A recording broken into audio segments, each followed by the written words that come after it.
everyone, welcome to Wildwood and Lavender Farm. It is a rainy day on the farm today. We had a lot of rain last several days. Yeah.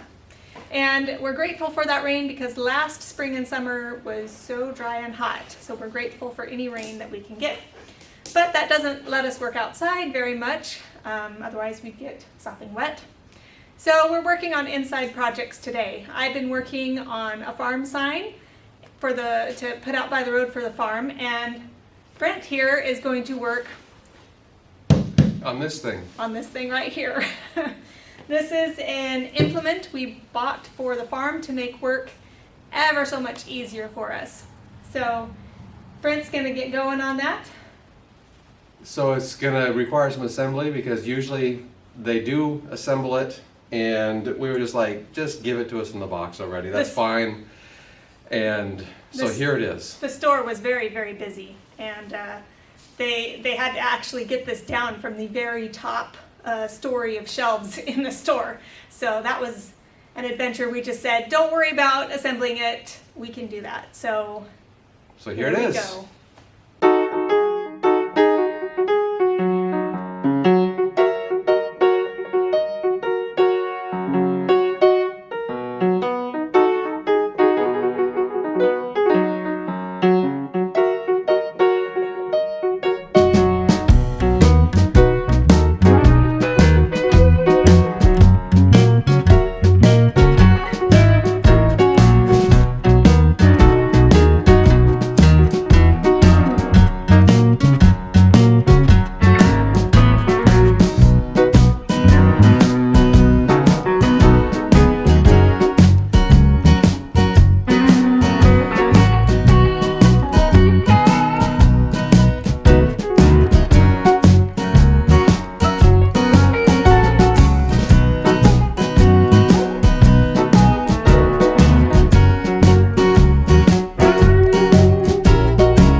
Well, I've got it all put together and it's time to just oil it up, gas it up, take it outside and get it going. So the oil goes in this little area right here. That's the little dipstick that you can test with oil, and they say it doesn't come with oil, but there's obviously some kind of shine on there. We're getting some oil coming through. But I looked in there and it is definitely empty. So it came with this oil. It's 10W30, so nice standard oil for an automobile type oil.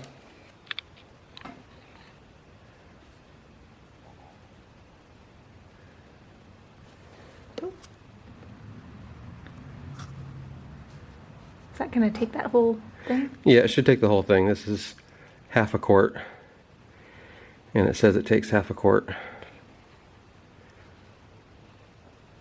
Or half a liter, sorry.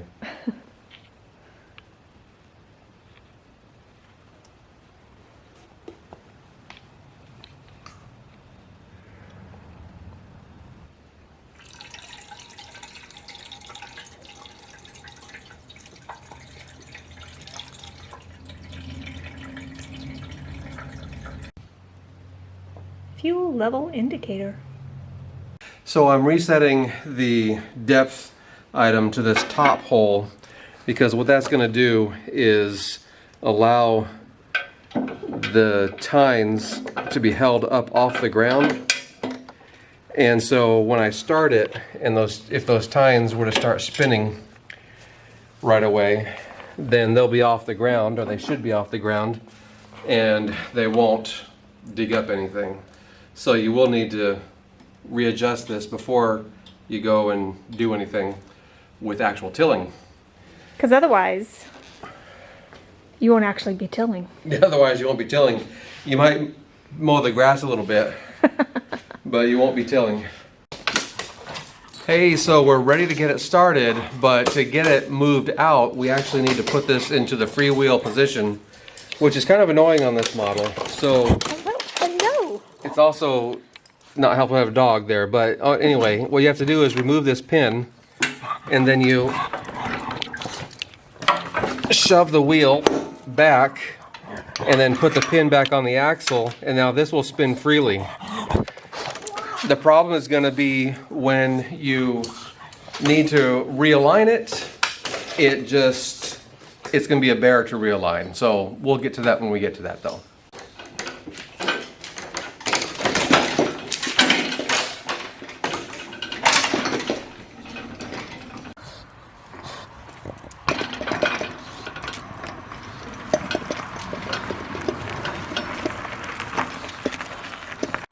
Okay, so the controls are in the front here.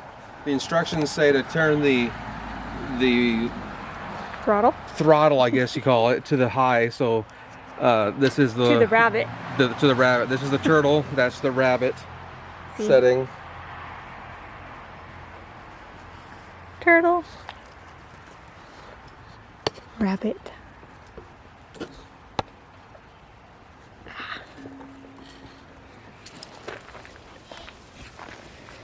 And down here, it also moves when I move that handle.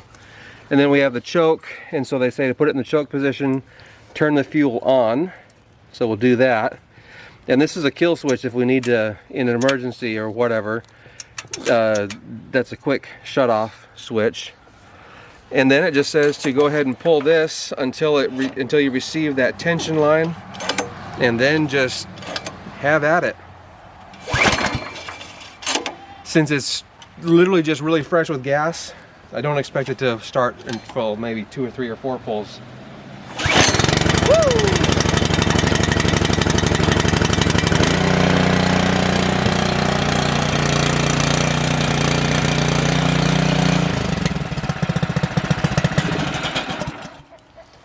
Of course, I did something wrong too. Now I never engaged it, but I didn't re-engage the wheels. The instruction manual also says don't start it without putting the wheel locks back on. Ah. So let's do that, and I'll show you what I'm talking about with how annoying this is. So we need to align that up with that now, And this is a 200-pound machine. So that's gonna be just nifty for me, huh? There, that looks lightened up. Yeah. Nope. No is the answer.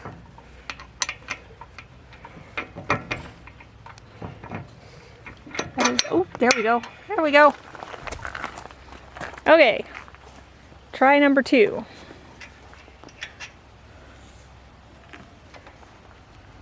Oh, you have to do it with both wheels. Gotcha.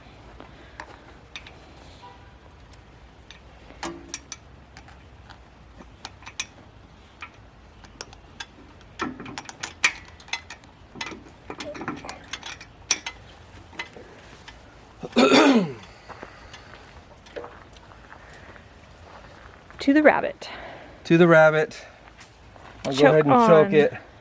Fuel is still on. And pull.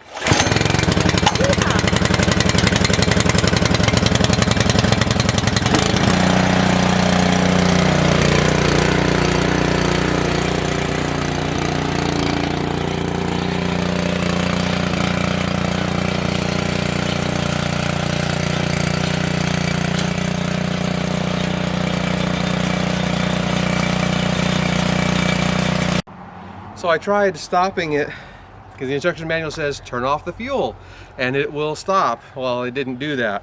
I had to hit the kill switch in order for it to stop. So it certainly is nice to see it actually running and actually operating for us. Once it dries up a little bit, we'll be tilling a lot.